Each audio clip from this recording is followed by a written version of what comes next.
अन्याय, अत्याचार, भ्रष्टाचार के खिलाफ निष्पक्ष, निर्भीक, निरंतर आवाज उठाने वाला आपका अपना न्यूज चैनल कलम मांगे इंसाफ।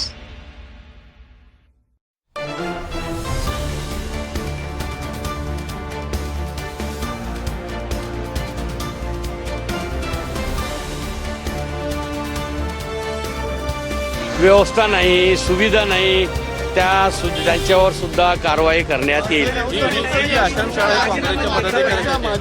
माजी खासदार असे आहे, विद्यमान चिरंजीव त्यांचे अध्यक्ष आहेत, त्यांना या संदर्भातली काही त्यांची चौकशी होणार आहे का? ही अनुदानित आश्रमशाळा 1992 पासून गडचिरोली जिल्ह्यामध्ये जलतलाई या गावामध्ये धानोऱ्या तालुक्यामध्ये 1992 पासून ती अनुदानित आश्रमशाळा सुरू आहे। 3 वेळा आमदार राहिलेले आहे, एकदा खासदार राहिलेले, अशा व्यक्तीची अनुदानित आश्रमशाळेच्याकडून अशा प्रकारची चूक होत असेल तर आपण त्यांना प्रश्न विचारला पाहिजे का आपण काय करणार म्हणून। परंतु सरकारच्या माध्यमातून चौकशी करून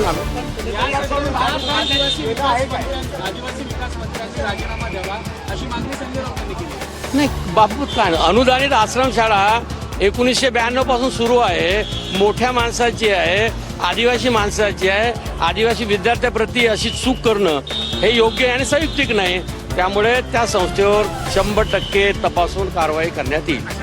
ज्या संस्था अनुदान घेतात आणि सुविधा पुरवत नाही अशा संस्थांवरती आता तुम्ही काय कारवाई करणार? कारण जी घटना घडली त्या ठिकाणी सुद्धा वेगवेगळ्या सुविधांचा अभाव पाहायला मिळाला। आज कॅबिनेटमध्ये असा निर्णय घेण्यात आलेले आहे, महाराष्ट्राच्या सर्व अनुदानित आश्रमशाळेची ट्रस्ट संस्थेद्वारे मूल्यमापन करून कोणत्या आश्रमशाळेमध्ये व्यवस्था नाही आहे, सुविधा नाही, त्यांच्यावर कारवाई करण्यात येईल। खूप खूप धन्यवाद।